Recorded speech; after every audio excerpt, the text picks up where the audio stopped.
कोजा बश, तुम कबीले में जाओगे और कहोगे कि तुजतेकन मर गया है। तुजतेकन को अर्तुगरुल ने मार दिया है। उनको एक दूसरे की जानें लेने दो, फिर मैं आऊंगा और बाकियों को भी ख़त्म कर दूंगा। अस्सलाम वालेकुम नाजरीन, पिछली किस्त में आपने देखा कि तुजतेकन और उसके साथी नोयान के चुंगल में फंस जाते हैं और कोजा बश नोयान के साथ खड़ा हो जाता है, जिससे तुजतेकन की आंखें खुलती हैं कि कोजा बश दरअसल एक गद्दार है। इस किस्त के आगाज में दोनों ग्रुपों के दरमियान लड़ाई जारी होती है।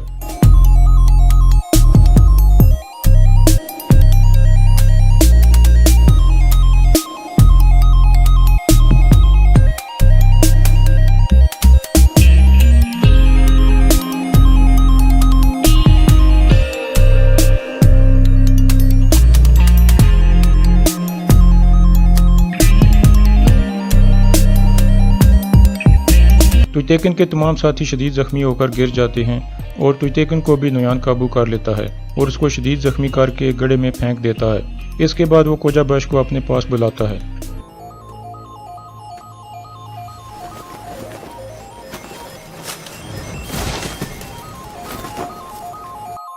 कोजा बश, तुम कबीले में जाओगे और कहोगे कि तुजतेकन मर गया है। तुजतेकन को अर्तुगरुल ने मार दिया है। उनको एक दूसरे की जानें लेने दो, फिर मैं आऊंगा और बाकियों को भी ख़त्म कर दूंगा।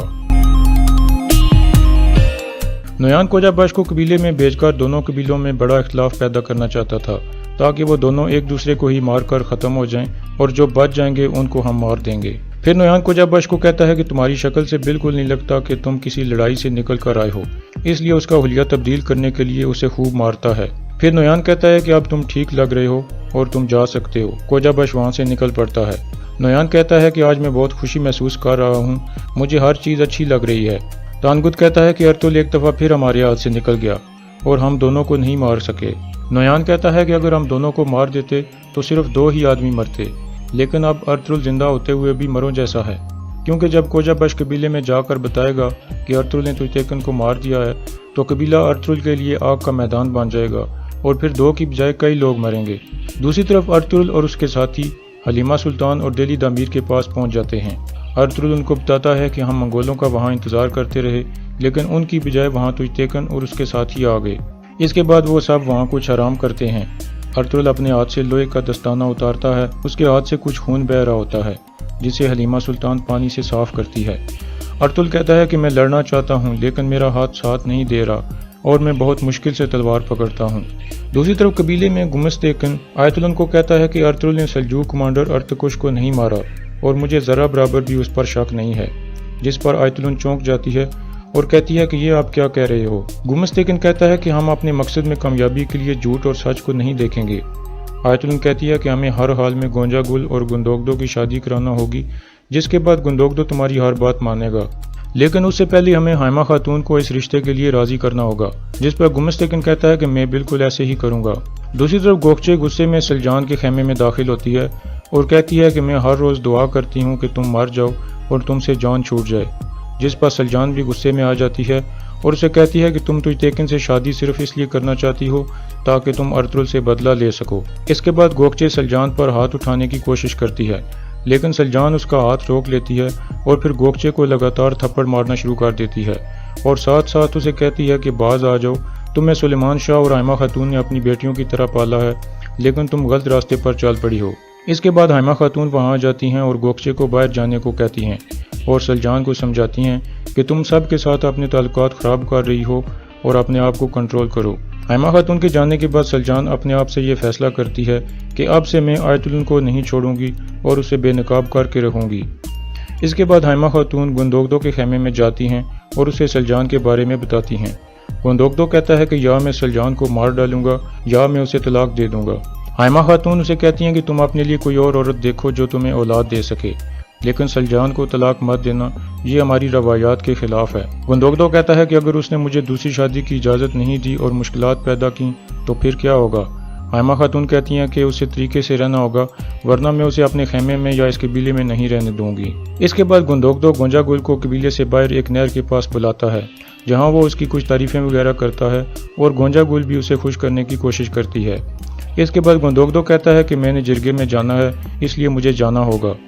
दूसरी तरफ गार में हलीमा सुल्तान साहब के लिए खाना तैयार करती है। अर्तुल कहता है कि कोजा बाश एक बार फिर हमारे हाथ से निकल गया। तुर्कुत कहता है कि अगर वो गद्दार ना हुआ तो हो सकता है कोई और गद्दार हो कबीले में। अर्तुल कहता है नहीं, मुझे पूरा यकीन है कि कोजा बाश ही गद्दार है। बेशक वो अपनी ज़ुबान से भी इनकार कर दे, लेकिन उसकी आंखों में शैतान नजर आता है और वही गद्दार है। दूसरी तरफ कुरकुत सरदार गुमस्तेकन को कहता है कि मेरा भांजा अर्तुल गद्दार नहीं है।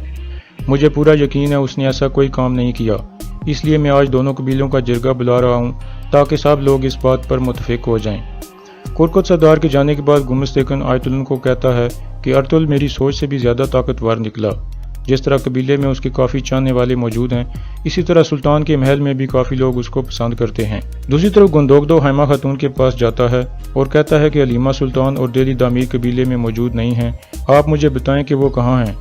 हाइमा खातून कहती हैं कि वो दोनों सुल्तान अलाउद्दीन की तरफ रवाना हुए हैं ताकि रियासत के कुछ ज़रूरी कागजात उनके हवाले कर सकें और अर्तुल के खिलाफ जो साजिश की गई है उसके बारे में बता सकें। फिर हाइमा खातून से बताती हैं कि ये कागजात दरअसल सुंगर तेकन की तरफ से आए हैं और वो जिंदा है और बहुत जल्द वापस हमारे पास आ जाएगा, जिस पर गुंदोगदो भी खुश हो जाता है। लेकिन गुंदोगदो हैरान भी था कि ये खबर और कागजात अर्तुल तक कैसे पहुंचे। इसके बाद दोनों कबीलों का जिरगा शुरू होता है, जिसमें अर्तुल के बारे में बात होनी थी। कुरकुत सरदार कहता है कि पहले आप लोग अपनी राय दें, जिसके बाद दो दुर्गा कबीले के लोगों ने अर्तुल की मुखालफत में बातें शुरू कर दी, जबकि एक आदमी ने तो साफ साफ उसे गद्दार कह दिया, लेकिन गुंदोगदो ने कहा कि मेरा भाई बिल्कुल बेकसूर है। इसके बाद कुरकुत सरदार खड़ा होता है और अर्तुल के बचपन का एक वाकया सुनाता है कि जिस दिन अर्तुल पैदा हुआ था उस दिन हम मंगोलों से लड़कर आए थे और सुलेमान शाह जिंदगी और मौत की कश्मकश में थे। मैंने अर्तुल को उठाया और सुलेमान शाह के पास ले गया। अर्तुल ने अपने नन्हे हाथ सुलेमान शाह के चेहरे पर रखे तो वो तरोताज़ा हो गए। फिर उन्होंने दुआ मांगी और अर्तुल से कहा, जैसे तुम्हारे नन्हे हाथों ने मुझे नई जिंदगी दी है, इसी तरह तुम ओगज खानदान के जख्मों के लिए भी मरहम बनो, और अगर ये सारी दुनिया भी तुम्हारे खिलाफ हो जाए फिर भी तुम कभी अपने रास्ते से मत हटना। इसके बाद कुरकुत सरदार कहता है कि अर्तुल अपने बाप का एक वफादार बेटा है और अर्तुल गद्दार नहीं है। इसके बाद गुमस्तेकन कहता है, अल्लाह करे कि ऐसा ही हो जैसा आपने कहा है और जो उस जख्मी सिपाही ने हमें बताया है वो गलत हो।